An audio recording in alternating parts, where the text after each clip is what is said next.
שיר למעלות, אשא עיניי אל ההרים, מאין יבוא עזרי.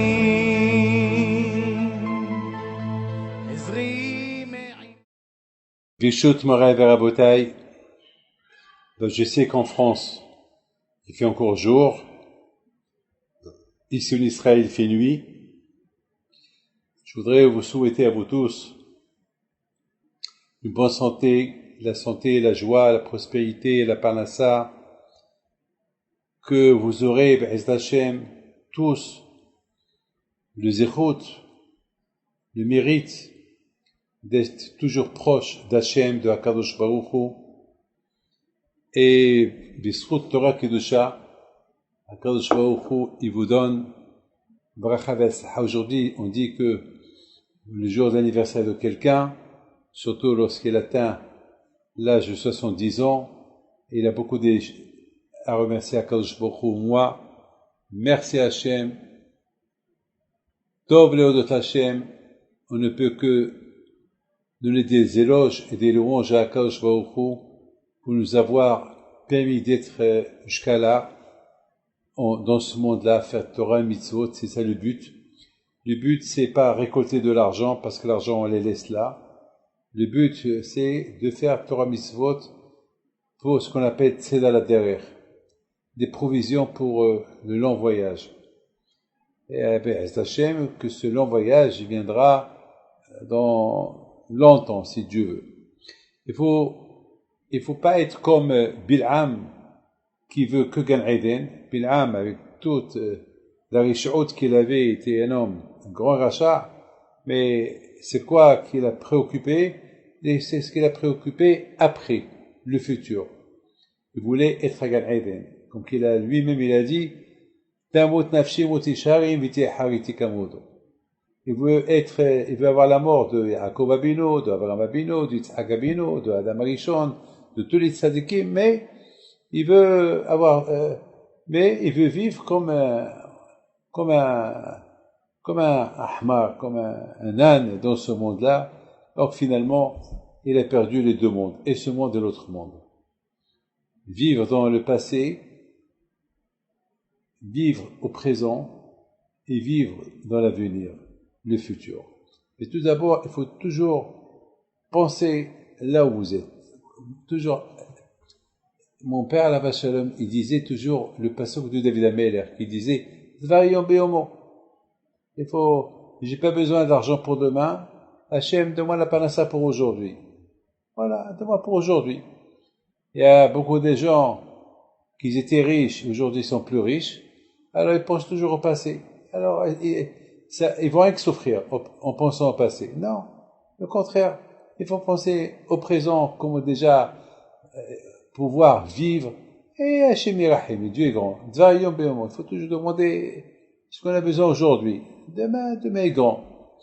Mes amis, vous savez que cette semaine, si Dieu veut, c'est le 17 Tammuz. Le 17 Tammuz, c'est un jour qu'il est resté dans l'histoire, et ça a fait notre histoire.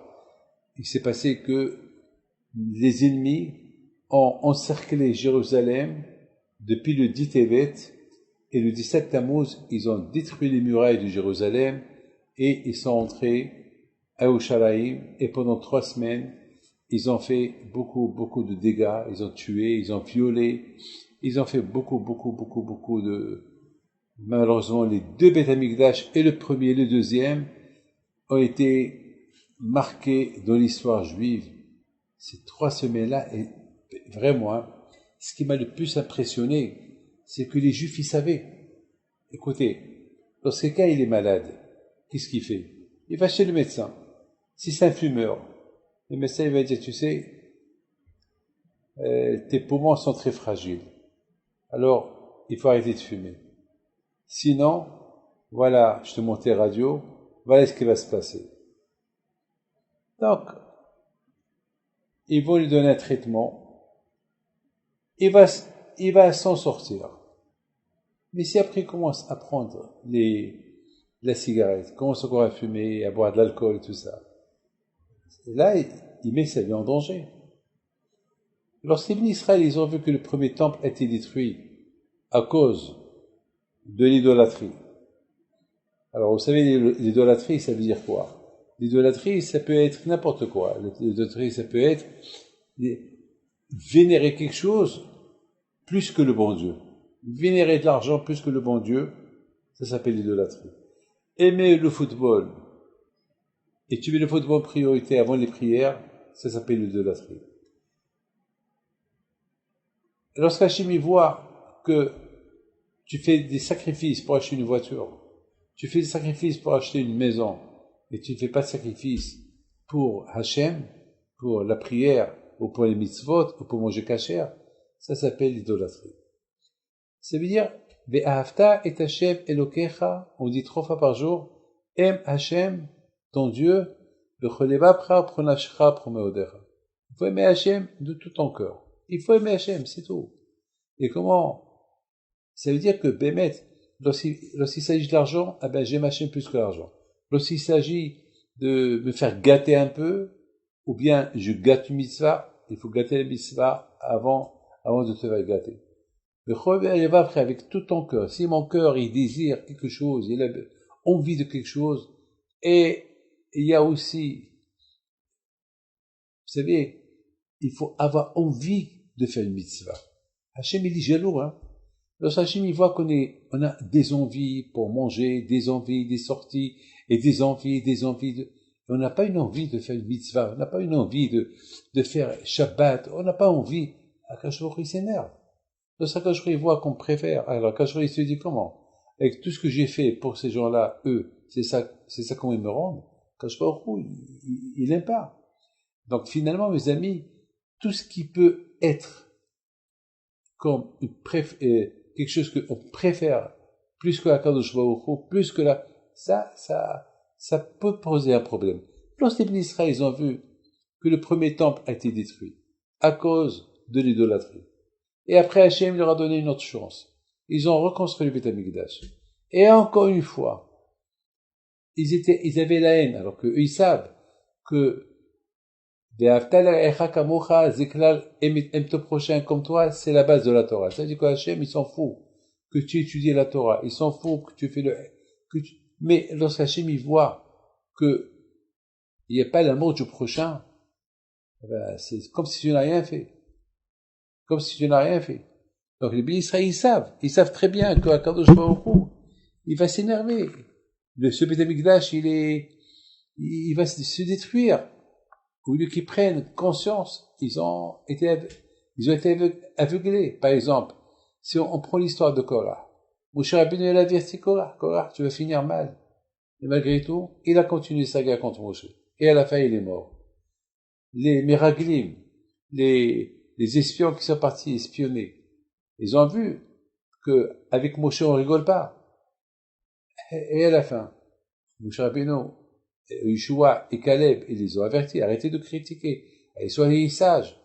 Ils n'ont pas compris. Et à la fin, malheureusement, ils sont morts. Et ils ont causé 40 ans comment ça s'appelle, d'exil dans le désert. Et malheureusement, le fait qu'ils ont pleuré, c'était la veille de Sha'abeav ce soir là-bas. Alors, Akash Baruch Hu a dit, alors, chaque année, vous allez pleurer comme ce soir. Et voilà, on a perdu le premier temple et le deuxième temple. Et ça, on le savait. Ça veut dire, mes amis, déjà, lorsqu'on avait le premier temple, on était déjà conscient que même que ce Beth Amikdash là, si on voit des miracles, il va finir par être détruit. Parce que Hachem, il a déjà dit, le soir là-bas, que les Meraglim, les espions, qu'ils ont espionné la terre de Canaan, ils ont critiqué la terre de Canaan, Akadosh Baruch Hu, il a dit, et ils ont fait pleurer tout le monde, ils ont fait une révolution contre Moshe Rabbeinu, et pourquoi tu nous as amenés pourquoi tu veux nous prendre dans cette terre, on va crever là-bas, on va mourir là-bas, tu aurais dû nous laisser en Égypte. Comment? Avec tous les miracles que il a fait avec vous en Égypte, il vous a donné la Torah, encore cette révolution inutile. Alors Akash leur a dit, vous avez pleuré pour rien, alors vous allez pleurer éternellement jusqu'à ce que Mashiach va venir. Mais malgré tout, écoutez bien ce que je vous dis, malgré tout, Hachem, il a demandé à ce qu'on construise le Beth Amikdash. Et le premier et le deuxième. Alors que les Bnei Israël, ils savaient. Ils savaient qu'il y avait déjà une Gezerah. Ça veut dire que s'ils se comportaient bien, cette Gezerah, elle aurait pu être annulée. Vous avez compris ce que je vous dis? Ça veut dire que, beaucoup des fois, mes amis, il faut être réaliste. Parfois, il y a des Gezerot dans le ciel, et les tzadikim, ils peuvent annuler. Ils peuvent annuler les Gezerot. C'est connu, ça. Les tzadikim, ils ont un pouvoir d'annuler les Gezerot. Les amis, j'ai oublié de dire, avec la permission de mon fils Abbé Raphaël Pinto, que je lui donne bracha v'atzlaha, lui, et toute sa famille, génération, et tous ceux qui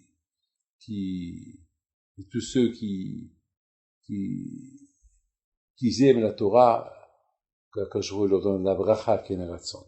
Donc, mes amis, je continue. Il faut savoir une chose, que même que Hachem, il a dit que à Tisha B'Av, les Juifs, ils vont pleurer la destruction de Beth Amikdash, mais malgré tout, on a vu que Hachem, quand même, il a donné l'ordre à David HaMelech de préparer le terrain. Il lui a dit, Shlomo, ton fils, c'est lui qui va construire le Beth Amikdash. Alors, c'est Hachem, alors, pourquoi tu veux construire le Beth Amikdash si tu veux le détruire? Ça veut dire que si on se comportait bien, il n'allait pas le détruire. Et lorsque les Bnei Israël, ils ont commencé à se comporter très très mal, Akadosh Baruch Hu, il a envoyé des prophètes. Il les a avertis. Et il leur a dit, bon, je crois que vous n'avez pas compris la leçon, alors je vais détruire le temple, et dans 70 ans, je vais le reconstruire. Donc, ils ont vu le temple, ils n'ont pas cru que ça allait se passer, parce que on peut pas imaginer un roi qui détruit son palais. On peut pas imaginer un roi qui va détruire sa maison. Alors où il va habiter? Alors le Beth Amikdash, c'était la maison de Akadosh Baruch Hu. Donc les Juifs, ils ont dit, c'est du blabla, allez. Et lorsqu'ils ont vu le Beth Amikdash brûler, lorsqu'ils ont vu les Babylones rentrer, pénétrer à Yerushalayim, et massacrer, et tuer, et violer, et faire du massacre à gauche et à droite, là, ils ont compris, c'est la fin. Et malheureusement, pendant ces 3 semaines-là, Akadosh Baruch Hu, il a fermé ses yeux. Et, écoutez bien, si les Bnei Israël, peut-être, ils auraient fait Teshuvah, peut-être le Beth Amikdash n'aurait pas été détruit.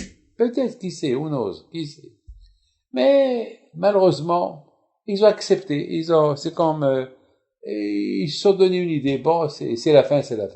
Bon, voilà. 70 ans plus tard, Hachem, il a fait à ce que les Bnei Israël sont encore retournés de l'exil à Jérusalem, en Israël. Encore une fois, ils ont occupé toute terre d'Israël. Très bien. Ils ont construit le Beth Amikdash. Très bien. Ils vont pas oublier ce qui s'est passé il y a 70 ans. Le premier temple qui a été détruit. Bon. Et ils avaient des grands Kohanim. Et ils avaient Shimon HaTzadik, Matatia Kohen Gadol, Yohanan Kohen Gadol. Il y avait des grands, et les 7 garçons de Kimhit, qui étaient une grande tzadikette. On avait pas mal des grands Kohanim, tzadikim, à l'époque du deuxième temple. Et encore, ils ont recommencé à être des gens imparfaits. Il n'y avait pas de l'idolâtrie, comme à l'époque du premier temple. Là, ils étaient tzadikim. Mais malgré tout, il y avait la sinat hinam. Il y avait la haine gratuite. Les gens, ils s'aimaient pas. Et la Gemara, elle donne, dans la Gemara de Gittin, la Gemara, elle donne des exemples qu'il y avait malheureusement les shahim. C'est-à-dire qu'il n'y avait pas l'amour du prochain. Alors maintenant, il n'y avait plus de prophètes. Vous avez compris ce que je vous dis? Au premier temple, il y avait des prophètes. Mais à l'époque du deuxième temple, il n'y avait pas de prophètes. Mais, lorsqu'ils ont vu que Titus et Aspasianus, leur but est de détruire le temple, donc ils auraient pu faire Teshuvah. Ils auraient pu faire Teshuvah. Ça veut dire quoi, quand je vois au cou?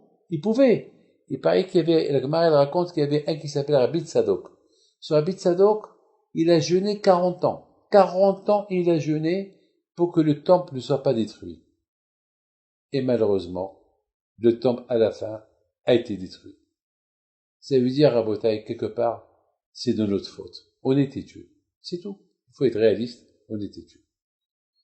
Les amis, la Gemara, et c'est la raison pourquoi, malheureusement aujourd'hui, Hamim nous disent que chaque génération qu'on n'a pas vu le Beth Amikdash construit, eh ben, comme s'il a été détruit à notre époque. Parce qu'a priori, il devait être construit.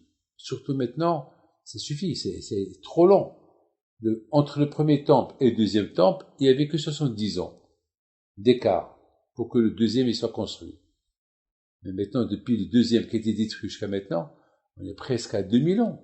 C'est énorme, énorme. Alors, ça veut dire que on n'a pas réparé. Ça veut dire que le troisième temple, c'est à nous. C'est nous les fautifs. C'est nous. Et tant que on ne s'est pas un peu arrangé entre nous, c'est grave.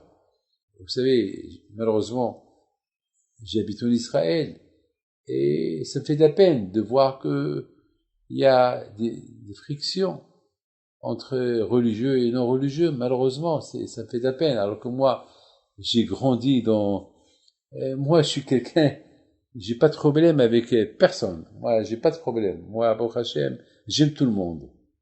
J'aime tout le monde. J'ai pas de problème avec personne.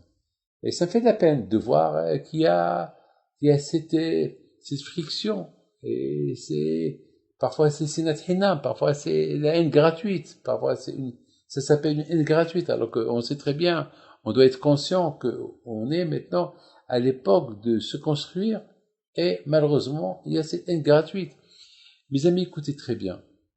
Maintenant, chacun va vous dire, hasbi shalom, moi j'aime tout le monde. Chacun va dire, non, moi j'ai pas de problème. Mais en réalité, il y a un problème. On voit qu'il y a une friction entre les religieux et les non-religieux. Ouais, je comprends, chacun, je veux pas rentrer dans la politique et les détails, mais ça me fait de la peine. Ben, à l'époque du deuxième temple, c'est ce qui se passait. Il y avait des prochimes, il y avait des religieux, il y avait des non-religieux, et il y avait la guerre entre eux. Et malheureusement, cette guerre les a emmenés à ce que elle a bénéficié les intérêts de Rome, et Rome, il est rentré au milieu, soi-disant au départ pour faire le shalom entre eux, et puis voilà, après il s'est impliqué, à la fin, il a détruit le temple, il a exilé tout le monde, et elle a fait aucune différence entre les religieux et non religieux, elle a tué, massacré, et encore une fois, ça s'est passé le 9 avril. Encore une fois. Mes amis, connaissez tous l'histoire de Rabbi Akiva. Rabbi Akiva, c'était un homme, il était Am Haaretz, il était loin d'être rabbin. Il détestait les rabbins, la Gemara dit. Il n'aimait pas les rabbins, avant qu'il a fait Teshuvah. Et voilà, il était berger, chez Kalba Shavua. Kalba Shavua, c'était un homme qui était milliardaire, très très riche. Et voilà, mes amis, un jour, la fille de Kalba Shavua, Rachel, elle a vu Akiva, que il était un gentilhomme, et elle allait chez lui, elle lui apporte à manger. Elle a vu qu'il avait un potentiel d'être quelqu'un. Je ne sais pas comment elle a vu, mais elle a vu qu'il a un potentiel. Il a dit à son père, papa, moi je suis pas marié. Akiva, il avait 40 ans. Il n'est pas marié. Je voudrais bien me marier avec lui. Parce que je pense qu'il a un potentiel. Et Kalba Shavua a dit, jamais. Toi, tu es la fille d'un riche, et toi, tu as besoin d'un Ben Torah, et non. Il n'a rien voulu savoir. Rachel, elle a commencé elle-même. Il a dit à Rabbi Akiva, et je veux me prendre comme femme. Il a dit, moi, je me marie avec toi, mais qui suis-je? Moi, je suis un pauvre, je suis rien du tout. Vous êtes une famille noble, une famille très connue, qui suis-je? Non. Moi, je pense que avec toi, je peux construire ma vie. Ben, bien sûr. Ils se sont mariés. À l'époque, c'était pas dur comme aujourd'hui. Et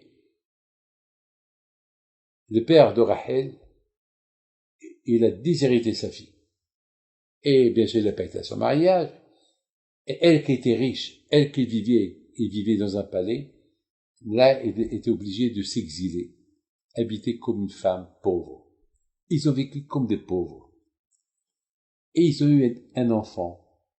Et ils n'avaient même pas la paille pour couvrir ou dormir. Vous imaginez dans quelle pauvreté ils étaient. Je ne veux pas trop m'étaler sur cette histoire. Une fois, Rachel a dit à son mari, tu as vu, j'ai tout lâché pour toi. J'ai tout quitté pour toi. Ce que je veux que tu vas étudier la Torah. Parce que je pense que tu as un potentiel. Tu étais un Haaretz, tu étais un ignorant, mais lorsque je t'ai vu travailler chez mon père, j'ai vu que le beau côté de toi, et c'est pour ça que je t'ai marié. J'ai tout lâché pour toi. Et que je te demande un service. J'ai vu que tu vas étudier la Torah. Elle lui dit, moi, comment tu veux que j'étudie la Torah? C'est impossible. C'est impossible. Moi, j'ai jamais étudié la Torah dans ma vie. C'est impossible. En plus, un jour, j'ai dit que si je trouve un rabbin, je le mords. Et je vais lui laisser des marques dans sa peau. Et maintenant, maintenant, je rien contre eux. Je me suis calmé depuis, mais je peux pas étudier la Torah. Alors, elle lui dit, alors fais-le pour moi. Si tu m'aimes, fais-le pour moi. Bon, je vais réfléchir. Alors, il a commencé à réfléchir. Les Khamim, ils disent, un jour, il a vu un rocher. Il y avait un trou dans un rocher. Alors, il a commencé à se poser la question, comment ce trou là s'est formé dans le rocher? Il a remarqué qu'il y avait des gouttes d'eau, tipa tipa, des gouttes d'eau qui tombaient. Vous savez, il y a certaines montagnes, il y a des fleuves, il y a des rochers, il y a des cascades, il y avait peut-être de l'eau perdue quelque côté, quelque part, et ça tombait sur un rocher, et à force de tomber, une goutte, et ça fait un trou. Alors là, Rabbi Akiva, il a commencé à se dire, si les gouttes d'eau, ils ont réussi à former un trou dans un rocher, alors que la Torah, si j'y vais à la yeshiva, comme que ma femme elle veut, et je commence à étudier la Torah, et on sait, beaucoup de fois j'ai entendu ma femme qui dit qu'on compare l'eau à la Torah. Pourquoi? Parce que la Torah, elle laisse tous les endroits hauts, et on la trouve que là où c'est bas. Parce que la Torah, on acquiert la Torah uniquement avec la modestie et non pas avec la gahava. Alors, toujours j'ai entendu ma femme qui dit que la Torah, on la compare à l'eau. Hoikot same lechamaim. Celui qui a soif, il doit aller vers la Torah. El maïm est la Torah. Et on compare la Torah à l'eau. Vous savez, vous voyez une rivière, comme le Nil, par exemple. Le Nil, depuis la création du monde, le Nil, il continue. Il s'arrête pas, le Nil. Il y a des fleuves que jamais s'arrêtent depuis la création du monde.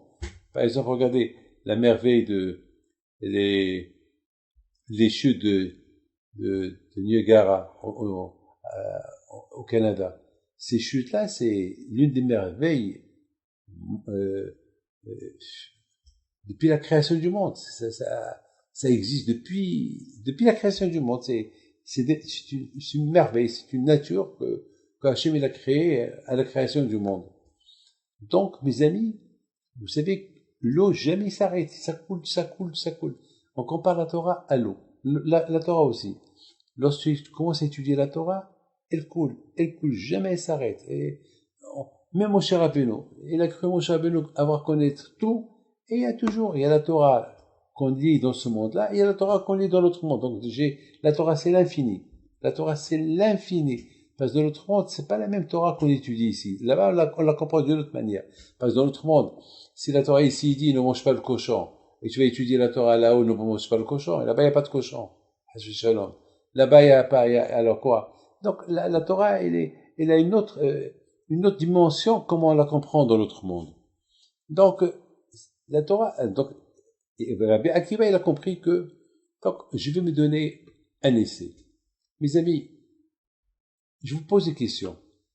Et Rabbi Akiva, il a dû voir tout le temps ce trou de le rocher. C'est pas soudainement il l'a vu. C'est que jamais il a fait attention. Mais au moment qu'il a commencé à penser, je vais aller étudier la Torah. Alors là, quand je vois qu'il a ouvert l'esprit de voir, beaucoup de fois, mes amis, je vous donne parole d'honneur, beaucoup de fois, on a un problème et on croit qu'il n'y a pas de solution à ce problème-là. Ben, beaucoup de fois. Et parfois, on voit quelque chose et soudainement, j'ai une solution à mon problème. Lorsque vraiment tu veux solutionner ton problème, alors Akash t'aide à trouver une solution à ton problème.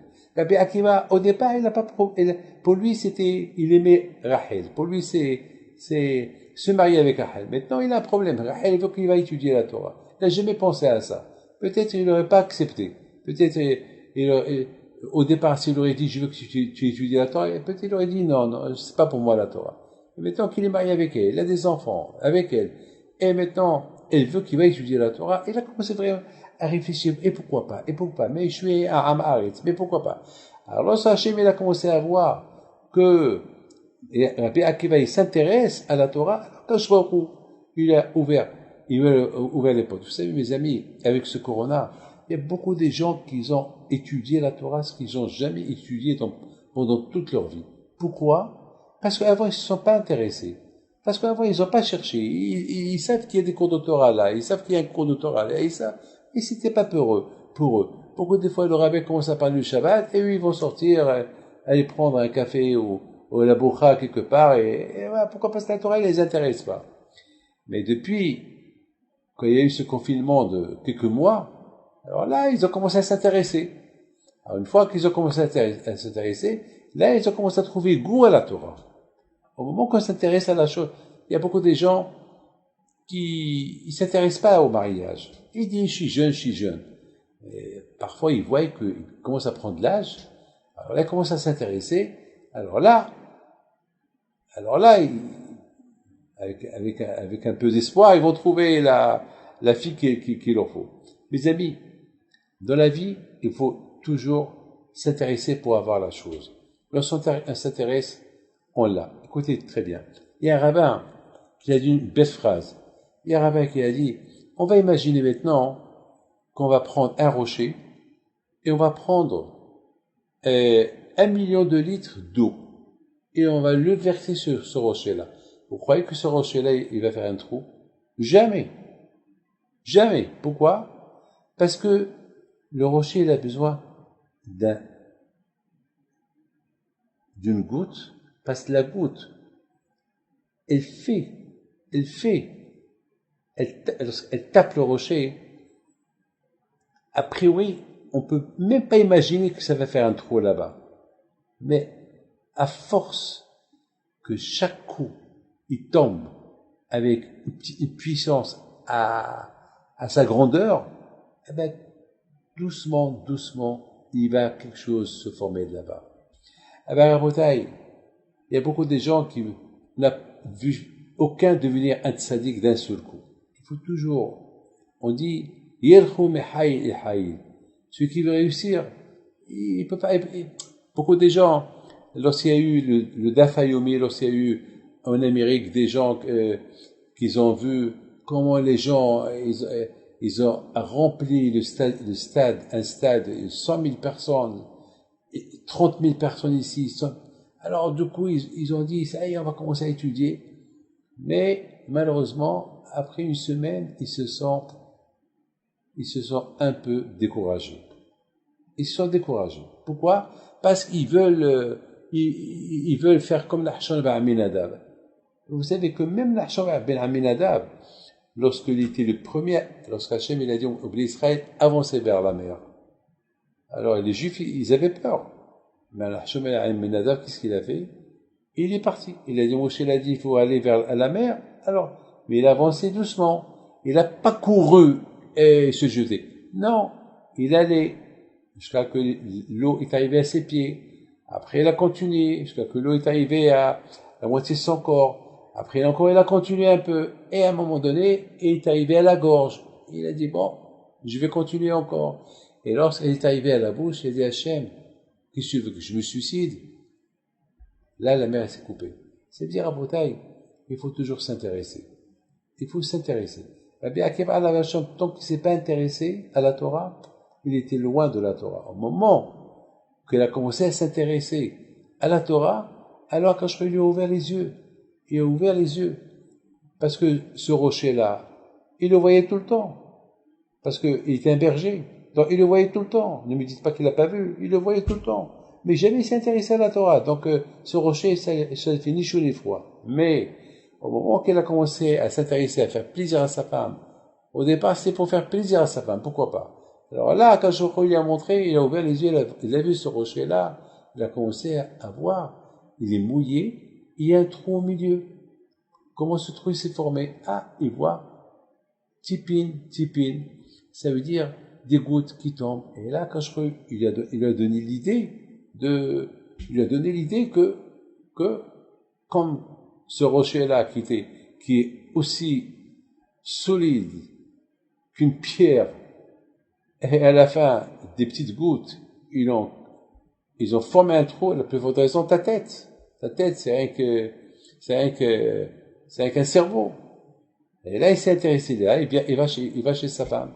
Il dit à sa femme, ma chère femme, Rachel, j'ai décidé d'aller étudier la Torah. Mes amis, pourquoi je vous raconte ça? Ben, je vous raconte ça pour vous dire que si les Israël, vraiment, ils se sont intéressés un peu à ce qui va se passer avec le Beth Amikdash, déjà, il y avait eu Gezerah sur le Beth Amikdash. Depuis que les Juifs, ils ont critiqué Israël, il y a eu une Gezerah que le Beth Amikdash, il allait se détruire. Donc, ils le savent déjà. Et maintenant, quand je leur donne une chance, allez, construisez le Beth Amikdash. Ça veut dire que, quand je vois ils donnent une chance. Ils savent que s'ils suivent pas le chemin d'Hachem, ce qui va arriver. Malheureusement, ils ont pas suivi le chemin d'Hachem. Alors Hachem, il a détruit le Beth Amikdash. Il leur a donné encore une deuxième chance. Alors là, cette deuxième chance, ils savent qu'il n'y a pas de troisième chance. Le troisième Beth Amikdash, les prophètes, ils ont dit, c'est Mashiach. Et quand Mashiach, ça peut jusqu'à la fin des 6000 ans. Comme maintenant on est à la fin. Maintenant on est Erev Shabbat, on est vers la fin des 6000 ans. C'est-à-dire, à l'époque là-bas, ils avaient encore un peu plus de 2000 ans. C'est-à-dire, ils auraient dû se réveiller. Et malheureusement, ils ne sont pas réveillés. Alors, pourquoi nous on ne se réveille pas?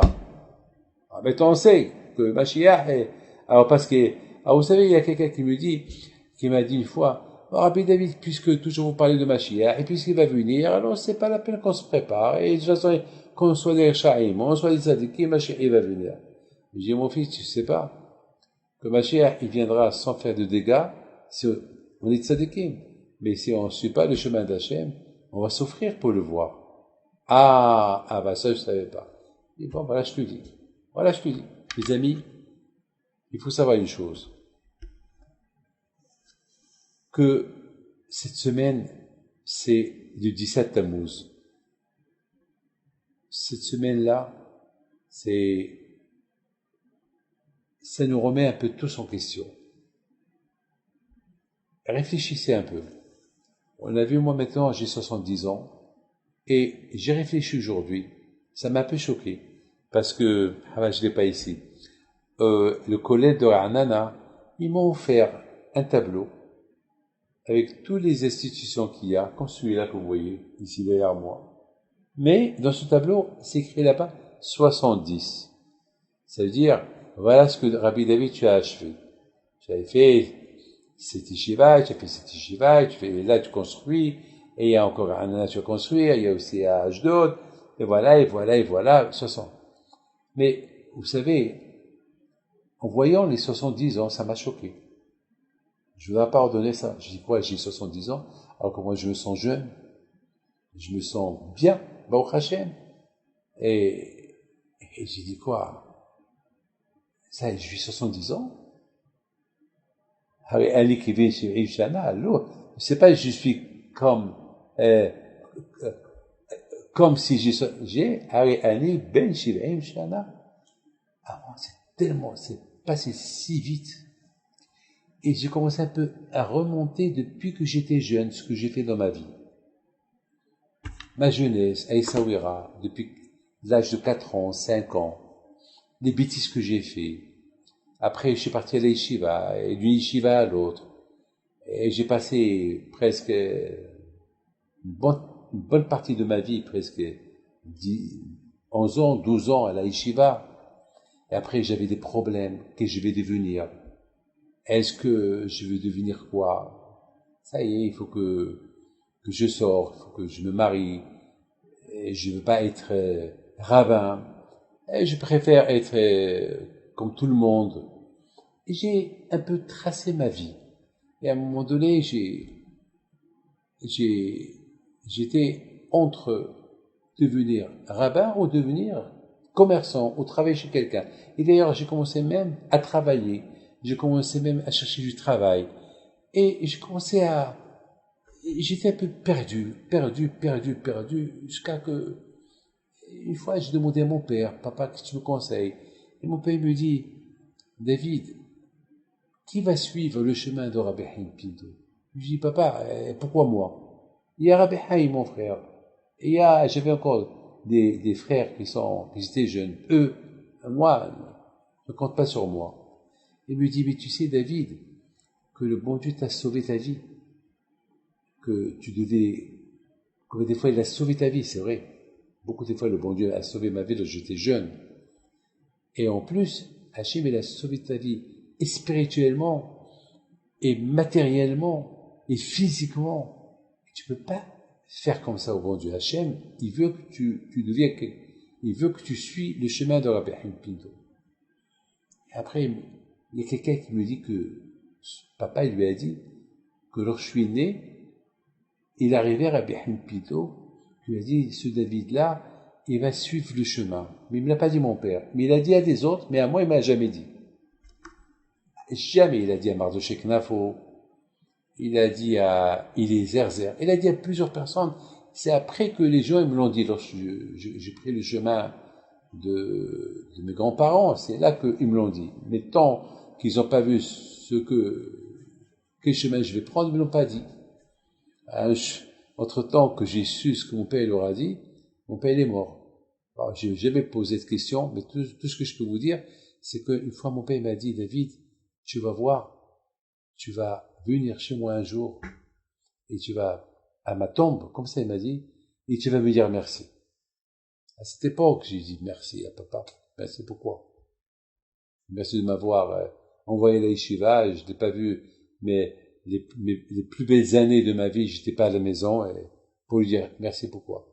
Mais lorsqu'à Lyon, à Villeurbanne, j'ai commencé à faire des grands cours de Torah au centre culturel, et ça tirait des milliers de personnes. Et je me rappelle, j'appelais ce cours-là rencontre. Alors, les gens y croyaient qu'ils allaient se rencontrer entre eux, parce qu'il y avait beaucoup de filles, il y avait beaucoup de garçons, il y a eu beaucoup de mariages, effectivement. Mais moi, dans ma tête, c'était rencontre avec Hachem. Ça veut dire, venez goûter la Torah. Et grâce à Dieu, ça a fait l'effet. Bon, Hachem, mon fils Abbé Raphaël, il continue dans ce chemin-là. Donc finalement, c'est comme ça que j'ai tracé ma vie jusqu'à maintenant. Et vers comment ça... Et après, j'ai laissé de l'espace. Maintenant, j'ai dit, de 70 ans à 120 ans, si Dieu veut, voilà ce que je vais faire, voilà ce que je fais. Bien sûr, c'est comme ça qu'il faut être. Il faut montrer à Hachem que je veux vivre pour continuer à suivre. C'est pas, ça y est, j'ai fait. Non, je vous ai dit tout à l'heure que on vit pas avec le passé, il faut vivre avec le présent et du présent au futur. Et pas, faire sauter le présent et penser au passé qui ne sert à rien maintenant et penser à l'avenir qui ne sert à rien du tout sans penser au présent. Déjà, un bon présent, et ce bon présent qu'on vit, c'est ça qui va nous préparer, si Dieu est l'avenir, le futur. À Barabotaï, lorsque je suis arrivé à aujourd'hui, j'ai dit, c'est bizarre, on vit le corona. Waouh! Le corona, c'est quelque chose qu'on n'a jamais vécu dans la vie. Qui aurait pu penser? Beaucoup de fois, j'ai raconté aux gens, mon père, il est resté à la maison 40 ans. Les gens, c'était dur pour eux de croire. Alors, maintenant, les gens, ils disent, Rabbi David, déjà, c'est tellement dur de rester à la maison une semaine, 2 semaines, 3 semaines, 4 semaines, 1 mois, 2 mois. Alors, comment ton père, il a fait? Ben, je sais pas comment il a fait.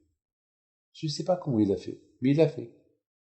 Vous vous rendez compte, mes amis, il y a ici un message d'Hachem.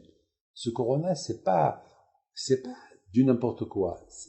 Il y a toujours derrière un bonheur et un message. Derrière un malheur et un message. Derrière une épidémie et un message. Aujourd'hui, Baruch Hashem, aujourd'hui, grâce à Dieu, avec la technologie d'aujourd'hui, avec les médicaments, vous imaginez aujourd'hui quelqu'un qui rentre dans un supermarché et si jamais il y avait quelqu'un qui était contaminé au supermarché, alors tous ceux qui étaient au supermarché à telle et telle heure, ils reçoivent une lettre de ministère de la Santé, et monsieur, tu étais à tel et tel endroit, et on dirait des prophètes. Et à telle et telle heure, telle et telle date, et tu étais là-bas à l'heure où il y avait là-bas quelqu'un qui a le corona, donc il faut rester en quarantaine 14 jours jusqu'à qu'on voit si tu n'as pas été contaminé. Vous vous rendez compte dans quel monde on vit aujourd'hui? Aujourd'hui en Israël, cette semaine, rien qu'hier, il y a presque 1700 cas. C'est énorme, énorme. Alors si on dit 1700 cas, alors ces 1700 cas, à savoir avec qui ils ont rencontré, peut-être il va y avoir quelques centaines de personnes qui vont rester en quarantaine. Jusqu'à que, si Dieu veut, après quelques jours, ils vont trouver qu'ils n'ont rien du tout avec Hachem, si Dieu veut. Et pour vous dire, mes amis, regardez dans quel monde on vit aujourd'hui. Est-ce qu'on pense? On dirait qu'on s'est habitué. On dirait qu'on s'est habitué. Et les gens, avec tout ce qu'on peut leur dire, faites attention, faites attention.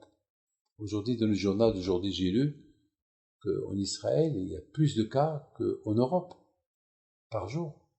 Bon, c'est de la folie. Baruch Hashem, il n'y a pas de mort, mais 1700 cas hier, et ce qui se passe, ça fait peur, ça donne à réfléchir encore, mais je comprends. Israël ne peut pas fermer, il ne peut pas tout fermer encore, il ne peut pas mettre tout le monde en quarantaine, parce qu'aujourd'hui à Ashdod, la yeshiva elle est fermée. Depuis une semaine presque, depuis jeudi. Et la synagogue elle est fermée à Ashdod. Presque ils ont fermé beaucoup de quartiers à Ashdod. Il paraît qu'ils vont fermer complètement toute la ville. Ils vont l'isoler du reste du pays. Pas que Ashdod, quelques villes aussi. Alors, est-ce que on s'est pas habitué? Il y a beaucoup de gens qui disaient, alors, eh ben, si on doit l'attraper, on l'attrape. Mais pourquoi on peut pas rester à la maison? On peut pas. C'est grave, ça. Ils veulent pas vivre. Les gens ne veulent pas vivre. Alors, bien sûr, c'est un grand problème. Je voudrais pas être dans le gouvernement, parce que vraiment, c'est un problème. Le gouvernement, il doit gérer. Je sais pas. La rabotaille, sans que le gouvernement il le gère, pourquoi pas c'est nous qu'on va le gérer? Pourquoi qu'on ne fait pas attention à notre santé? Même en France, il faut faire attention. Tout à l'heure, sur Zoom, j'ai vu un mariage. Bon, il y avait des gens qui font attention, il y avait des gens qui n'ont pas fait attention, donc le bon Dieu le protège. Bon, bien sûr, il y avait la plupart des gens, ils étaient masqués et tout, mais malheureusement, les gens commencent à dire, allez, ça y est, allez, on va pas rentrer dans le panique, etc., on va pas allez. Mais c'est pas question de panique ou pas panique, Hachem, il y a un message. Il y a un message. Le message, il est clair. Hachem, il veut qu'on revienne vers lui. Vous savez, Rabbi Akiva, j'en suis 100% sûr, toujours il voyait ces gouttes-là qui tombaient. Il n'a pas fait attention. Il n'a même pas observé. Au moment qu'il a commencé à observer, il est arrivé à une réalité. Waouh! C'est ce trou dans le rocher, c'est ces gouttes d'eau. Chaque goutte, il a une force. Mes amis, lorsqu'on voit qu'il y a des problèmes, il ne faut pas qu'on s'habitue au problème, après on va pas écarter le problème, on ne va pas le voir. Non, il faut voir le problème, comment le gérer, si on veut vivre. Moi je dis, on peut sortir, il n'y a pas de problème, on peut, mais il faut faire attention.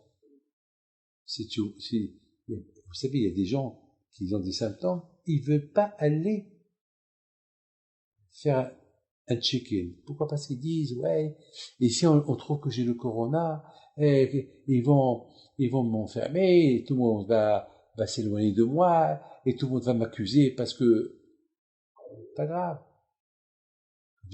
La halakha est interdit de se taire. À cette époque, il y a beaucoup des rabbinim aujourd'hui qui disent que quelqu'un qui a des symptômes, il vérifie pas qu'est-ce qu'il a, que Dieu préserve. Il peut causer des dégâts. Peut-être lui, il va s'en sortir, mais il peut avoir d'autres qui vont pas s'en sortir, que Dieu préserve. Alors, il faut faire attention. Mes amis, il faut qu'on réfléchisse un peu. Qu'est-ce que Hachem veut de nous? C'est quoi le Beth Amikdash, le troisième Beth Amikdash? L'Etaken Olam Ben Malchut Shaddai. Le troisième Beth Amikdash, le but du troisième Beth Amikdash est couronner Hachem. Couronner Akadosh Baruch Hu. Le royaume d'Hachem, il va être éternel. Il va être mamash étalé dans le monde entier. Le monde entier, ils vont voir qu'il n'y a que Hachem. Il n'y aura plus de Toum'a, il n'y aura plus d'impureté. Et il y aura la paix. Il y aura le Beth Amikdash qui va descendre du ciel, où on va le construire, où il va monter de la terre. Dites ce que vous voulez. Le plus important, c'est qu'il y aura Mashiach, il y aura le Beth Amikdash, il y aura la paix, il y aura la joie, il y aura des miracles, il y aura tout.